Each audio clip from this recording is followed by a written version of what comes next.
আপনারা দেখতে পাচ্ছেন একটি বাঁশের সাঁকো, চাটাই বা বাঁশের ব্রিজ যাই বলেন না কেন হচ্ছে নির্মিত রয়েছে মানুষ পারাপারের জন্য।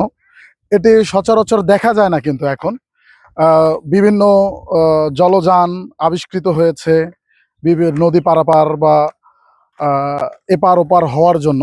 কিন্তু একটা সময় নৌকা এবং এই বাঁশের চাটাই ছিল মূলত কিন্তু গ্রাম থেকে গ্রাম, পাড়া থেকে পাড়া কিংবা বাড়ি থেকে বাড়ির সংযোগ স্থাপনকারী বা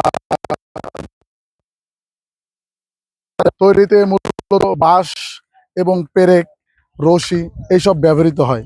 যদিও বাঁশের চাটাই এখন খুব বেশি একটা দেখা যায় না, তবে এই বাঁশের চাটাই, নৌকা এগুলো কিন্তু অনেক স্মৃতি বহন করে। ধন্যবাদ।